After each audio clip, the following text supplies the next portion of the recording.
Salam Bapak Ibu Saudara sekalian. Mari saya undang Bapak Saudara sekalian untuk kita masuk dalam hadirat Tuhan. Kita buka hati kita.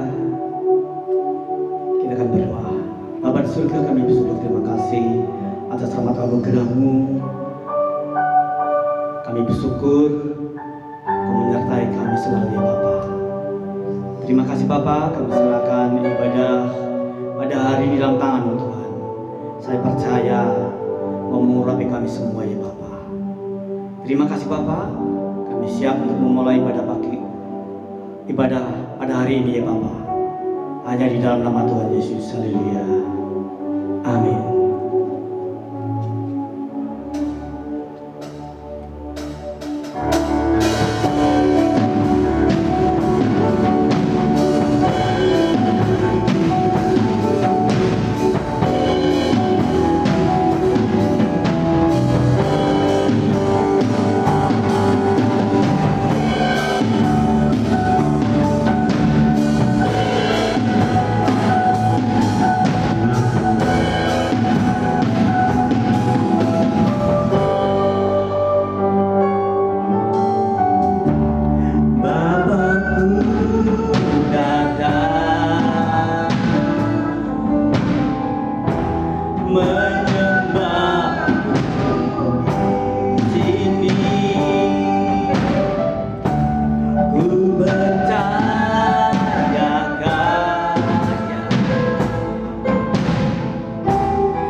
Terima kasih waktu yang Tuhan berikan kepada kami.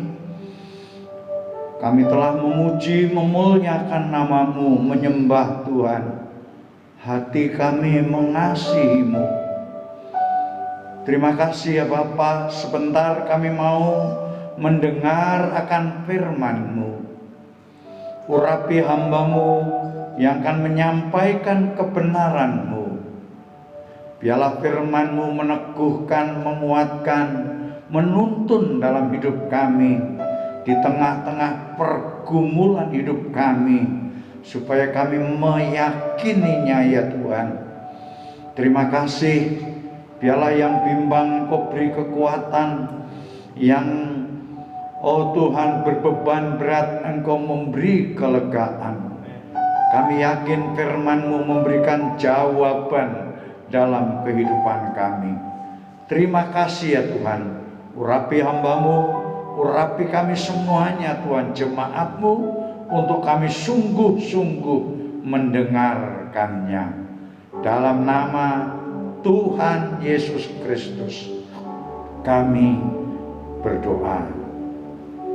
Amin. Shalom jemaat Tuhan yang kekasih. Saya percaya saat ini kita dalam kondisi baik. Walaupun saudara ibadah di rumah masing-masing, tapi saya percaya bahwa kehadiran Tuhan tetap nyata dalam kehidupan kita. Saat ini kita akan sama-sama mendengar kebenaran firman Tuhan dengan sebuah tema hikmat untuk hidup sukses. Saudaraku, saat-saat ini mungkin dengan musim pandemi yang sedang melanda negeri dan bangsa-bangsa, sesuatu hal yang sangat sukar didapat ketika kesukaran-kesukaran, kesulitan-kesulitan, halangan-halangan yang begitu banyak merintangi kita untuk hidup sukses. Tapi saya percaya bahwa bersama Tuhan kita selalu melakukan perkara-perkara yang besar. Amin, saudaraku. Walaupun dalam saat-saat ini kita mungkin agak enggan untuk melakukan sebuah pekerjaan karena batasan-batasan yang sedang dilaksanakan oleh pemerintah. Tapi saya percaya bahwa Tuhan sanggup melakukan segala perkara dalam kehidupan kita. Saudaraku, hikmat untuk membawa hidup sukses adalah sesuatu yang diidam-idamkan. Semua orang punya pengertian yang sama. Bagaimana sukses adalah suatu perilaku dengan benar dan mampu menempatkan diri sebaik-baiknya. Itu adalah sukses. Definisi sukses terlalu banyak, saudaraku. Ada orang yang berkata bahwa sukses adalah jika kamu terus mencoba dan pantang menyerah sampai engkau mendapatkan, itu adalah namanya sukses, saudaraku. Pada saat ini kita, selama bulan ini, gereja Tuhan berbicara tentang karakter ilahi dalam pekerjaan. Dan tema di minggu ini yaitu tentang hikmat untuk hidup sukses. Bapak Gembala sidang kita selalu mengutip kalimat ini dan berulang-ulang. Dan saya ingat perkataan ini. Kepandaian membuat orang itu naik ke atas. Tetapi karakter membuat orang tetap di atas. Saya ulang. Kepandaian membuat orang naik ke atas. Tetapi karakter membuat orang tetap di atas. Saudaraku, kecerdasan seseorang bisa membuat orang itu berhasil. Tetapi keberhasilan akan tetap terus ketika orang itu memiliki karakter ilahi. Dan kita mau belajar saat ini, saudaraku, bagaimana kita sebagai orang percaya tetap di atas, tetap mengalami kebaikan Tuhan. Walaupun saat ini kita sedang mengalami sesuatu yang tidak nyaman di dalam semua pekerjaan kita, dalam semua bisnis kita. Tetapi mari kita mau sama-sama terlebih dahulu kita baca dalam Amsal pasal ke-24. Ayat yang ke-30 sampai ke-34. Amsal pasal 24. Ayat 30 sampai 34.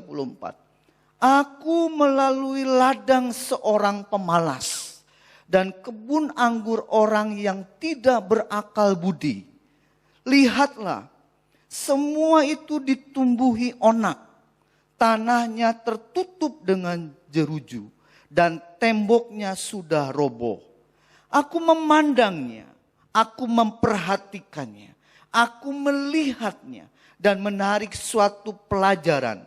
Tidur sebentar lagi, mengantuk sebentar lagi, melipat tangan sebentar lagi untuk tinggal berbaring. Maka datanglah kemiskinan seperti seorang penyerbu dan kekurangan seperti orang yang bersenjata. Saudaraku, di Amsal ini mengatakan, aku melalui ladang seorang pemalas dan kebun anggur yang tidak berakal budi. Saudaraku, mungkin kita punya alasan saat ini untuk tidak melakukan perkara-perkara yang luar biasa atau perkara-perkara yang tidak terlalu harus maksimal karena pembatasan-pembatasan. Tapi ayat ini berkata, hei pemalas, dan perhatikanlah. Kalau ayat ini mengingatkan, kalau sebuah ladang tidak dirawat, atau kebun anggur tidak dipelihara, maka kebun itu akan rusak. Karena akan ditumbuhi oleh onak dan tanahnya tertutup dengan jeruju dan temboknya sudah roboh. Hal ini akan mengalami kerugian-kerugian yang lebih dahsyat lagi. Kerugian-kerugian yang lebih besar lagi. Oleh karenanya, walaupun kondisi saat ini kita mungkin sedang tidak baik melakukan segala sesuatu, tetapi kita perlu merawat dan memeliharanya supaya ladang itu tidak atau tembok itu tidak menjadi roboh. Karena kita percaya dalam kondisi saat ini kita untuk bertahan saja sudah bersyukur. Tetapi saudara percayalah bahwa dalam kondisi apapun juga Tuhan selalu bekerja dalam kehidupan kita. Tuhan turut bekerja di dalam kehidupan kita. Saudaraku, mari kita memperhatikan kalau seorang pemalas, mungkin kita punya alasan, berbagai macam alasan untuk tidak melakukan sesuatu yang luar biasa. Tetapi percayalah bahwa kalau kita mulai enggan, mulai malas, bagaimana kita mau berhasil? Bagaimana kita bisa sukses? Memang kecerdasan itu, kata Albert Einstein mengatakan bahwa itu tidak memiliki peranan yang begitu luar biasa. Tetapi proses untuk terus melakukan sebuah tindakan itulah yang membuat kita bisa melihat karya Tuhan di dalam kehidupan kita. Saudaraku, Amsal dengan jelas bahwa orang yang tidak merawat, tidak memelihara ladangnya atau mungkin kebun anggurnya, maka akan rusak dan roboh dan kita akan mengalami kerugian. Maka ayat itu menyatakan biarlah itu seperti seorang yang datang menyerbu kita dan kita kekurangan senjata, saudaraku. Sehingga kita semakin terpuruk saat ini. Ada berapa banyak kita di dalam kehidupan kita, baik orang percaya, di masa pandemi ini, ada banyak hal-hal yang membuat kita keteteran dalam berbisnis atau dalam pekerjaan. Kita dikurangi jam kerja kita. Dan kita mulai khawatir apa yang akan terjadi. Tetapi percayalah, orang yang mengusahakannya, orang yang terus berusaha, maka dia akan mengalami kebaikan Tuhan. Amsal 6, saudaraku, ayat yang ke-6 sampai ayat yang ke-8 mengingatkan kita yang mulai enggan atau malas. Hei pemalas, kata ayat yang ke-6, pergilah kepada semut, perhatikan lakunya dan jadilah bijak. Biarpun tidak ada pemimpinnya, pengaturnya, atau penguasanya, ia menyediakan roti di musim panas dan mengumpulkan makanannya pada waktu panen. Saudaraku yang kekasih, mari kita ketika kita mulai enggan, mulai malas, karena memang mungkin kondisi yang membuat saudara mulai enggan untuk melakukan segala sesuatu, atau karena ketakutan-ketakutan yang sedang melanda kita. Mari kita perhatikan seperti seekor semut. Amsal ayat 6 ini mengingatkan, hei pemalas, pergilah kepada semut.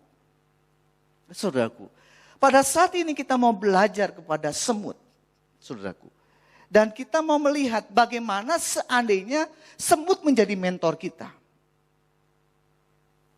Karena saudaraku, kenapa semut menjadi mentor? Karena ternyata di dalam Amsal 30 ayat yang ke-24, saya tidak tampilkan di PowerPoint. Semut adalah bagian dari 4 binatang yang terkecil di bumi, tetapi sangat cekatan. Semut ini kategori binatang yang kecil, tetapi semut ini termasuk binatang yang cekatan. Pandai, cepat mengambil tindakan. Cerdik cekatan, saudaraku. Nah, saat ini kita mau belajar kepada seekor semut yang kecil. Karena Amsal berkata, perhatikanlah lakunya dan jadilah bijak. Ketika saya pelajari dan mempelajari kelebihan-kelebihan semut, ternyata terlalu banyak semut kelebihannya. Kelebihan-kelebihan semut itu ternyata banyak. Ketika saya perhatikan perilaku semut, oh luar biasa. Terlalu banyak perilaku tindakan semut yang cekatan itu. Oleh karenanya, karena waktu yang terbatas, saya akan berbagi 3 hal saja. Perilaku keistimewaan semut. Kenapa saya katakan semut menjadi mentor kita? Walaupun binatang ini kecil, tetapi dia adalah binatang yang cekatan. Kata Amsal 30 ayat yang ke-24, ada 4 binatang yang kecil di bumi, tetapi sangat cekatan. Yang pertama semut, yang kedua pelanduk, yang ketiga belalang, yang keempat cecak. Dan saat ini kita mau belajar kepada semut, saudaraku. Sesuatu yang istimewa karena saya ambil kenapa semut menjadi mentor kita. Yang pertama adalah hidup semut adalah hidup yang berkelompok, berkoloni. Semut merupakan serangga kecil yang dikenal sebagai serangga sosial. Dengan koloni dan sarang-sarangnya yang teratur, beranggotakan ribuan semut per koloni. Saudaraku, ternyata semut ini hidup tidak sendirian. Hidup yang bersosial, berkoloni. Banyakan, saudaraku. Dan inilah hidup yang mulai saling melengkapi satu sama lain. Hidup yang berkelompok. Tidak sendirian. Ternyata, saudaraku, di dalam Ulangan pasal yang ke-32, ayat yang ke-30a, bagaimana mungkin 1 orang dapat mengejar 1.000 orang dan 2 orang dapat membuat lari 10.000 orang. 1 orang dapat mengejar 1.000. Tetapi 2 orang, kata Ulangan pasal 30, itu bisa membuat lari 10.000. Kelipatannya banyak sekali. Ternyata kalau 1 orang hanya bisa mengalahkan 1.000.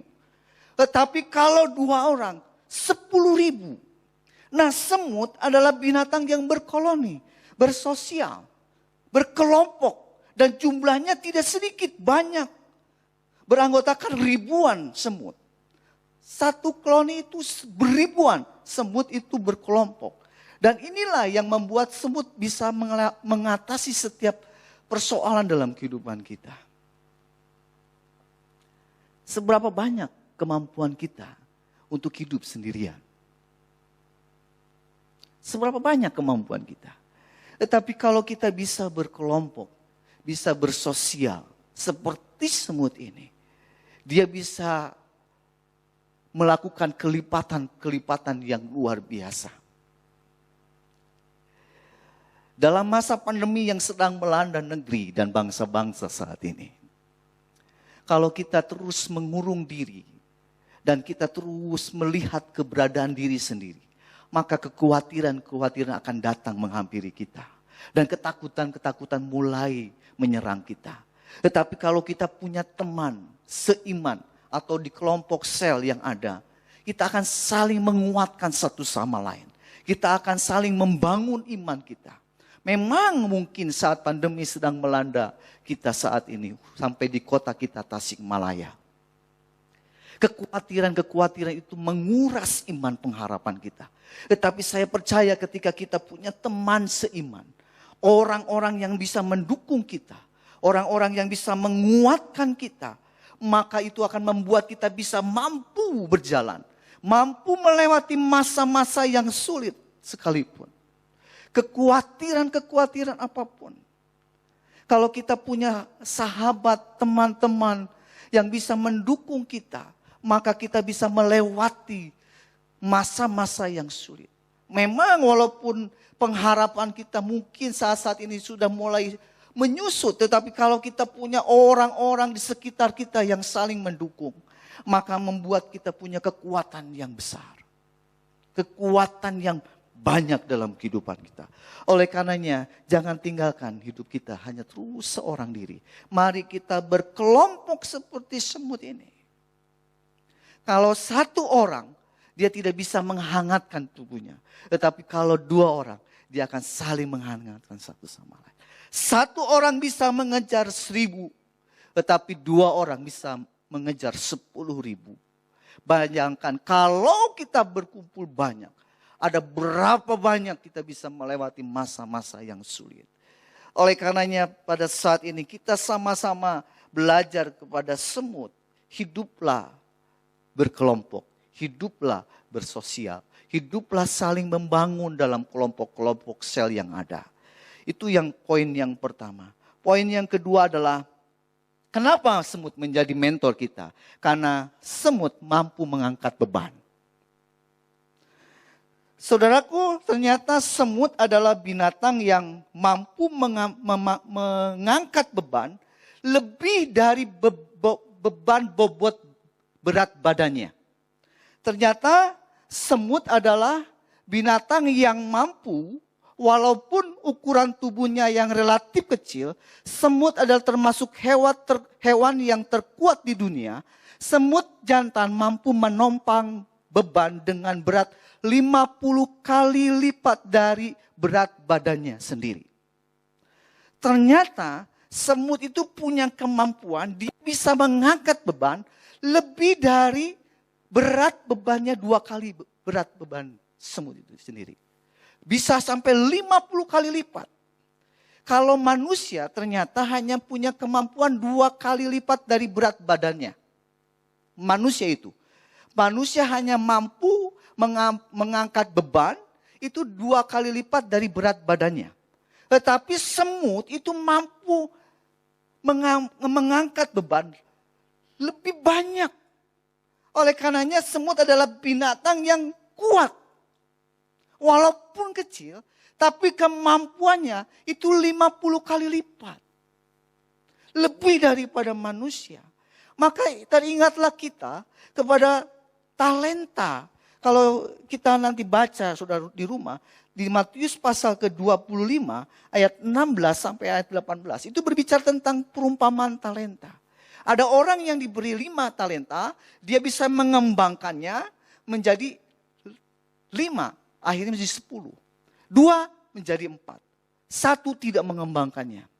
Ternyata kalau saudara hitung, 5 menjadi 10, 2 menjadi 4. Kemampuan manusia itu 100 kali lipat.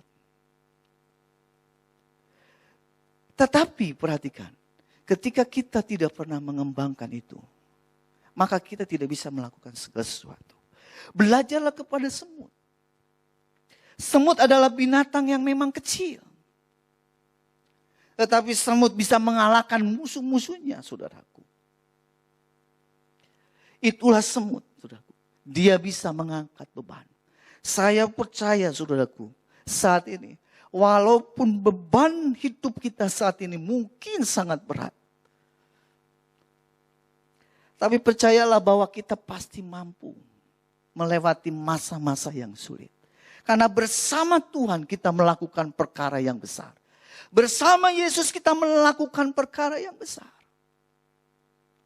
Percayalah bahwa Tuhan ada di pihak kita. Setiap orang-orang yang bersandar kepada Tuhan, yang menaruh harap kepada Tuhan, yang datang kepada Tuhan, dia akan mampu melewati masa-masa yang sulit saat ini. Percayalah bahwa Yesus ada dalam hidup kita. Tuhan mampu dan Tuhan bisa melihat seberapa besar kemampuan kita. Setiap orang punya kemampuan. Dan itulah yang Tuhan beri kepada kita. Tuhan tidak pernah memberi persoalan melampaui kekuatan kita. Tuhan selalu menolong hidup kita. Seberapapun masalah dalam kehidupan kita, Tuhan pasti menolong hidup kita. Tuhan sanggup menolong hidup kita. Dia tidak pernah meninggalkan kita. Dia selalu ada bersama-sama dengan kita. Percayalah, kita pasti mampu melewati masa-masa, musim-musim yang sulit ini. Karena Tuhan beserta dengan kita. Kalau semut saja Tuhan kasih kemampuan yang begitu luar biasa. Saya percaya Tuhan juga pasti memberikan kekuatan yang istimewa dalam kehidupan kita. Poin yang ketiga, saudaraku. Kenapa semut menjadi mentor kita? Karena semut mampu bertahan dari ancaman. Ternyata semut punya sungut yang berfungsi untuk menyakiti pengganggu. dan membawa makanan atau benda lain seperti butiran pasir. Sengatan semut terkadang mengeluarkan zat kimia tertentu yang berfungsi memberikan efek sakit atau terbakar pada lawan. Ternyata semut adalah binatang yang bisa menghindari ancaman dan bisa memberitahukan ancaman. Saudara boleh coba di rumah, kalau misalnya ada sekelompok semut sedang berjalan berjejer. Saya pernah, saudaraku, entah kenapa di tembok rumah saya itu banyak semut, saudaraku, sedang berjalan panjang sekali. Karena saya risih lihat semut itu, maka saya semprot sama baygon, saudaraku. Maka ada banyak semut yang mati. Tetapi semut-semut yang tidak mati, itu dia mulai menghindari tempat itu dan dia bikin jalur yang berbeda. Ternyata memang semut adalah binatang yang dapat menghindari ancaman. Semut ternyata bisa memberitahukan ada ancaman. Dan setiap kita pun, saya percaya, Tuhan menjadikan kita manusia yang super luar biasa. Saya percaya apapun ancaman dalam hidup kita, apapun resiko yang ada di depan kita, saya percaya kita bisa menghindari ancaman itu, kita bisa melewati ancaman itu. Dan dengan berbagai cara ketika pandemi virus corona melanda negeri saat ini. Dengan virus delta yang sedang melanda negeri. Kita dianjurkan oleh pemerintah untuk pakai masker. Hindari kerumunan, jaga jarak, tetap hidup bersih, cuci tangan. Semua kita lakukan. Bahkan pemerintah menganjurkan untuk vaksinasi. Dan saya bersyukur kota ini begitu antusias untuk divaksin. Dan saya berharap kita bisa melewati musim-musim ini.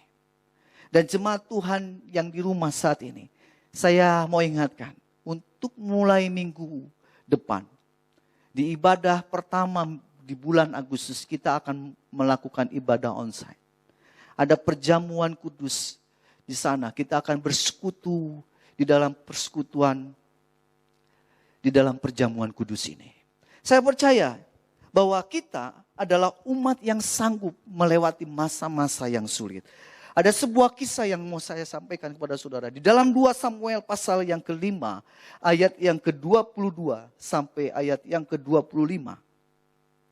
Ketika orang Filistin maju sekali lagi, saya ulang. Ketika orang Filistin maju sekali lagi dan memencar dari lembah Repaim, maka bertanyalah Daud kepada Tuhan dan ia menjawab, janganlah maju, tetapi buatlah gerakan lingkaran sampai ke belakang mereka sehingga engkau dapat menyerang mereka dari jurusan pohon-pohon kertau. Dan bila engkau mendengar bunyi derap langkah puncak pohon-pohon kertau itu, maka haruslah engkau bertindak cepat. Sebab pada waktu itu Tuhan akan keluar berperang di depanmu dan memukul kalah tentara orang Filistin. Ayat yang ke-25. Dan Daud berbuat demikian seperti yang diperintahkan Tuhan kepadanya, maka ia memukul kalah orang Filistin mulai dari Geba sampai dekat Gezer. Saya ulang ayat yang ke-25. Dan Daud berbuat demikian seperti yang diperintahkan Tuhan kepadanya, maka ia memukul kalah orang Filistin mulai dari Geba sampai dekat Gezer. Saudaraku, kalau saudara baca ayat pasal 5 keseluruhannya, maka saudara akan menemukan ini bukan peperangan yang pertama yang dialami Daud. Ini yang kedua kalinya sejak dia diurapi menjadi raja atas Israel. Ternyata ketika orang Filistin mendengar bahwa Daud diurapi menjadi raja atas Israel, maka orang Filistin itu menyerang Daud. Tetapi peperangan yang pertama, Daud menang. Dan selalu Daud bertanya kepada Tuhan, Tuhan, apakah aku harus berperang melawan Filistin? Ketika peperangan pertama yang akan Daud lakukan melawan orang Filistin setelah dia diurapi jadi raja atas Israel. Tuhan berkata, lawan, berperanglah, maka aku akan memberikan kemenangan. Maka Daud pergi berperang. Saudaraku, kalau saudara baca ayat ini dengan sungguh-sungguh. Ketika Daud berseru dan berdoa kepada Tuhan. Tuhan berbicara kepada Daud. Dan Daud mendengar Tuhan berkata, pergi berperanglah. Saudara, seberapa banyak saudara mendengar suara Tuhan di dalam kehidupan kita. Ketika kita berdoa kepada Tuhan. Dan kita bertanya kepada Tuhan. Seberapa peka, sensitifnya pendengaran kita akan suara Tuhan. Sehingga ketika Tuhan berbicara, pergi, berperang. Maka kita percaya bahwa Tuhan pasti menolong hidup kita. Dan apa yang terjadi ketika peperangan yang pertama, Daud bisa mengalahkan orang Filistin. Dan di ayat yang ke-22, ini adalah peperangan yang kedua kali. Seringkali kita, ketika kita bisa mengatasi persoalan yang pertama, maka peperangan yang kedua, persoalan yang sama mungkin, kita tidak usah bertanya lagi kepada Tuhan. Tetapi Daud ketika diperhadapkan persoalan yang sama, peperangan yang sama, dia tidak sekonyong-konyong langsung berperang melawan orang Filistin. Tetapi Daud selalu bertanya kepada Tuhan. Dan dia selalu berseru kepada Tuhan. Dan ketika Daud akan menghadapi peperangan yang kedua melawan orang Filistin yang sama. Yang dia pernah kalahkan. Dia bertanya kepada Tuhan. Dan Tuhan bilang kepada Daud. Pergi berperang. Tetapi caranya berbeda. Dia tidak berhadapan langsung. Tetapi Tuhan menyuruh supaya mereka orang-orang Israel supaya berkeliling. Melingkari sampai ke belakang orang Filistin. Berkeliling, berbeda caranya. Ternyata setiap persoalan yang melanda kita. Jangan merasa diri kita pintar. Karena kata Albert Einstein, kecerdasan itu persentasinya kecil. Tetapi pengalaman-pengalaman itu, penelitian-penelitian itulah yang membuat keberhasilan terjadi. Pengalaman-pengalaman bersama dengan Tuhan, itulah yang menentukan keberhasilan kita. Hikmat yang daripada Tuhan, itulah yang membuat kita bisa berhasil dalam kehidupan kita. Ketika Daud mendengar bahwa Tuhan menyuruh cara berperang yang berbeda, maka Daud menurut apa yang Tuhan perintahkan. Dia berkeliling melingkari orang-orang Filistin. Dan Tuhan kasih tanda kalau ada bunyi pohon-pohon ketok berbunyi, disitulah engkau berperang, mulai berperang. Hikmat itu luar biasa. Hikmat diperoleh ketika kita takut akan Tuhan. Hikmat diperoleh ketika kita berdoa, bersujud di hadapan Tuhan. Hikmat kita dapatkan ketika kita benar-benar mengandalkan Tuhan. Hikmat kita dapatkan ketika kita sungguh-sungguh bersandar kepada Tuhan. Mendengar suara Tuhan. Maka hikmat itu mengiring kita melewati setiap persoalan dalam hidup kita. Hikmat itulah yang mengajar kita untuk kita bisa melewati masa-masa yang sulit. Peperangan-peperangan di dalam hidup kita. Seperti Daud ketika dia diperhadapkan dengan orang Filistin. Untuk berperang kedua kalinya. Dia tetap bersujud dan berdoa kepada Tuhan. Minta hikmat daripada Tuhan. Minta pengertian daripada Tuhan. Untuk dia bisa melewati masa-masa yang sulit. Kalau seekor semut saja dia bisa menghindari ancaman. Bahkan dia bisa melewati ancaman. Maka saya percaya orang-orang yang selalu mencari Tuhan, orang-orang yang takut akan Tuhan, yang dia selalu berdoa mencari hikmat Tuhan, maka itulah yang akan dia peroleh daripada Tuhan. Salomo berhikmat luar biasa. Hikmat membuat masalah yang sulit menjadi mudah. Itulah hikmat. Masalah yang berat, yang rumit, karena hikmat Tuhan terselesaikan dengan hal-hal yang mudah. Itulah hikmat Tuhan. Saudaraku, saudara diperlengkapi dengan kepercayaan kepada Tuhan. Engkau dan saya punya Tuhan yang luar biasa. Datanglah ketika engkau diperhadapkan dengan persoalan hidupmu, kekhawatiran hidupmu. Datanglah kepada Tuhan dengan sujud di hadapan Tuhan.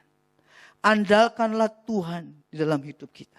Ayat yang terakhir dalam Pengkhotbah pasal 9, ayat yang ke-18. Hikmat lebih baik daripada alat-alat perang. Tetapi satu orang yang keliru dapat merusakkan banyak hal yang baik. Hikmat lebih baik daripada alat-alat perang. Tetapi satu orang yang keliru dapat merusak banyak hal yang baik. Saudaraku, milikilah hikmat. Sehingga hikmat itu melebihi alat-alat perang. Hikmat itu adalah andalan dalam hidup kita. Perolehlah hikmat dengan takut akan Tuhan. Maka hidupmu akan dipimpin dalam kemenangan demi kemenangan. Mari saudaraku yang kekasih, kita akan siapkan untuk kita sama-sama berdoa. Berserah kepada Tuhan. Mengandalkan Tuhan di dalam kehidupan kita. Karena dialah Allah yang sanggup kita andalkan di saat-saat ini. Dan seterusnya dalam kehidupan kita. Kalau semut saja binatang yang terkecil di dunia. Dia memiliki pengetahuan yang luar biasa. Kecerdikan yang luar biasa. Saya percaya setiap kita memiliki hal yang lebih lagi. Mari kita sujud di hadapan Tuhan. Terima kasih Tuhan, kami telah mendengarkan firman-Mu, hikmat yang mendatangkan berkat sukses dalam setiap hidup kami. Biarlah Tuhan, segenap jemaat-Mu boleh mempraktekkan apa yang telah Engkau firmankan kepada kami pada pagi hari ini. Sehingga hidup di tengah-tengah pergumulan saat-saat ini, mereka boleh mengandalkan Tuhan. Karena hanya di dalam Engkaulah ya Tuhan ada keberhasilan. Di dalam Engkaulah ya Tuhan ada sukses. Untuk itu biarlah hikmat-Mu terus menghantar umat-Mu ya Tuhan dalam berkarya dan bekerja, bahkan di dalam melayani pekerjaan-Mu. Tuhan menolong yang lemah, memberi kekuatan, yang sakit memberi kesembuhan, yang berbeban berat memberikan kelegaan. Kami percaya Tuhan, Engkau juga telah melawat umat-Mu, walaupun mereka beribadah di rumah masing-masing. Engkau hadir, Engkau ada dan menjamah mereka. Terima kasih Tuhan, terpuji akan nama-Mu. Pakai hamba-Mu yang telah menyampaikan kebenaran firman-Mu. Pakai pelayan-pelayan Tuhan, WL Singer, pemain musik Tuhan. Kami semuanya Engkau pakai menjadi alat di dalam nama Tuhan. Terima kasih ya Bapa, terpuji akan nama-Mu. Hanya dalam nama Yesus Kristus Tuhan kami berdoa. Mari saudara kita angkat kedua belah tangan kita. Kiranya kasih karunia dan anugerah dari Bapa dan dari Tuhan Yesus Kristus serta persekutuan di dalam kuasa Roh Kudus menyertai saudara-saudara sekalian sampai selama-lamanya. Amin.